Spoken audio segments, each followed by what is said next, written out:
I'm delighted with how it's gone actually. I'm delighted with the attendance, delighted with the venue, delighted with the presenters and the subject matter, and overall I think it shows that we set out this year to improve upon last year's successful summit, and we have raised the bar and we delivered against a much higher bar. So overall I'm delighted.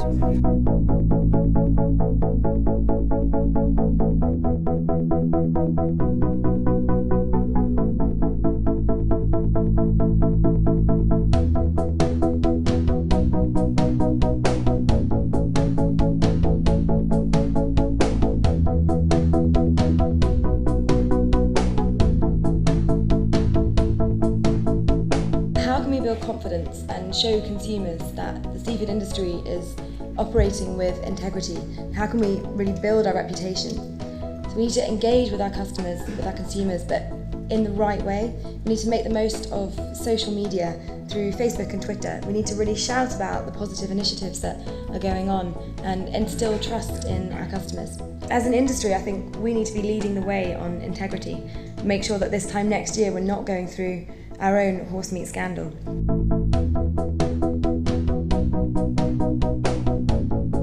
One of the issues we've got to realise is IUU fishing is not just bad for fish biomass and fish stocks.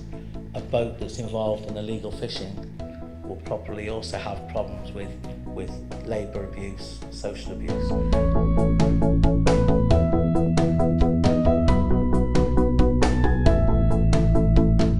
True of most TV shows now. People do not sit down and concentrate on a television programme. They have their tablet, their iPad, their phone, and they're sitting and they're on Twitter or on Facebook or they're on Skype, and they're doing that at the same time. So actually, in terms of these TV programmes, getting complex messages across is actually very, very difficult.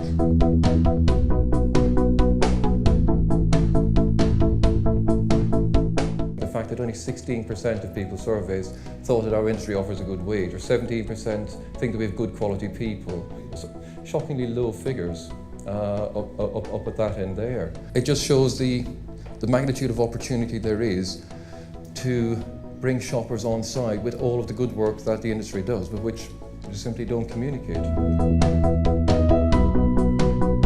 So already at that time in the 16th century, we'd put such pressure on marine ecosystems locally that it was actually worthwhile for them to cross the Atlantic in order to catch fish.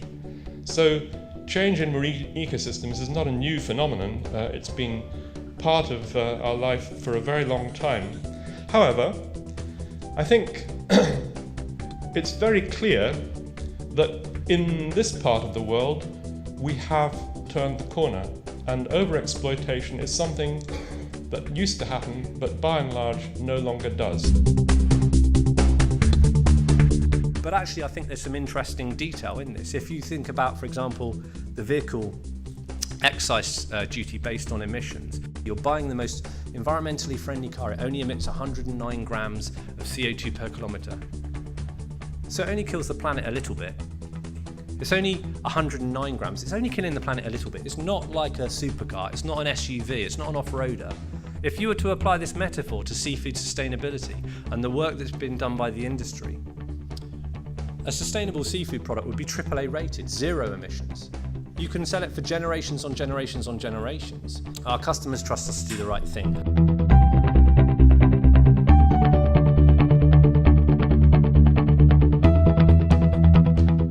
The first time, yeah, and so it's a great occasion where we can obviously show all our new products from Young's, and it's great to see all the other suppliers as well, all from Grimsby. I've been working for Young's for 15 years as their development chef. You know, with what I learned and what I have seen in the last 15 years, it's still the home of fish, really. Our industry has got a slightly defensive tone, and it really must drop it. It really must become more positive. So whilst I welcome the reputation and integrity, honestly, consumers expect us to be doing this. We want to be talking about innovation and really good things about food. Put your hands up, how many of you know the standard of the safety airbag on your steering wheel? Not one. Because you trust the brand of the car that you drive. Okay. okay. Now, I'm not suggesting we don't put logos on, packs, etc. But there's a point at which, and Hannah and I agree with Hannah, consumers expect us to be doing some of this, and it's more around the story you create around the brand. The Bergen region is also currently headquartered for many of the world's leading marine companies in aquaculture, processing, technology, and pelagic fishing. These annually invest hundreds of millions in marine research, development, and innovation. We're a very small city, 270,000 inhabitants. But we're very proud, so please bear over with me that we want to say that we would like to be a world marine capital. From a MPD point of view, it's recognised that Grimsby is an iconic area for development within the, for the fish industry, for fish-based products. But yeah, this is the first one that I've done, and hopefully I'll be here next year. Really good for the area, obviously. It's a showcase, isn't it? And obviously, it's not just for this area. It's worldwide. It's a big showcase. We've got people coming from from different countries, seeing what we can do as a small town, if you like. And it's good. It's good. It showcases how good we are at what we do. We have, legislation from what you can call the food to method of production and to whether it was previously frozen and beyond. So you have all these laws and you could say to yourself, well, that's really fantastic. So what's the problem? What's the issue? Well, unless there is an independent method, for verifying what the labeling claims are, then to be honest with you, the laws probably wouldn't be that much good. Especially Northern Europe, where a lot of fish are traded, filleted and skinless and boneless. People don't know exactly what fish look like. For example, a recent test with passers-by showed that only half the people can recognize the above species and only 1 in 3 recognizes the below species. As some of you may be aware, Grimsby was actually successful in its bid to host the World Seafood Congress in 2015, beating off some stiff competition from around the world. To prepare for this flagship event for the UK, Seafish has commissioned a film to present to the delegates at this year's conference in St John's in Canada. This film showcases the UK industry and, most importantly, the pivotal role Grimsby plays for both the UK and the international seafood market. Because, as one of our contributors to the film says, Grimsby was built on fish. We're back at the Seafood Summit. We came here last year. We decided we were going to display last year. So we put a great fish display on, which you can see here. It's gone fantastic. It's all about seafood.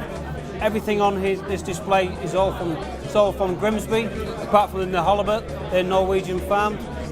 It's really been appreciated at the show. Of course, it's really busy. We've had a lot of attention on our stand. We've had halibuts, monkfish, lemon sole, plaice. It's all off local boats landing in Grimsby. And this is what we're demonstrating, this is what we're shifting. Let's show people what Grimsby has to offer.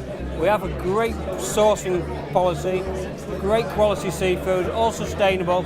Let's get it out there. Let's people show what Grimsby can do. Let's put the great back into Grimsby. The Humber Seafood Summit's been in its 4th year this year. It's been absolutely overwhelming with the amount of delegates that we've had attending, the response we've had to the quality of the presentations, and just the whole atmosphere. The UK Seafood Cluster is based in Grimsby. The figures speak for themselves that you've seen, and this is where everything happens, and this is where people should, they should know about Grimsby, they should know where it is and identify it. I mean, it's a great networking opportunity, and that's what it's all about as well, bringing people together away from their business. They haven't had the opportunity day in, day out when they've got their own businesses to run, but they come here, not only have they got the networking experience, they can learn new ideas, they learn new facts, new knowledge about what's going on in the industry. But this is what it's going to look like for things to come for the future.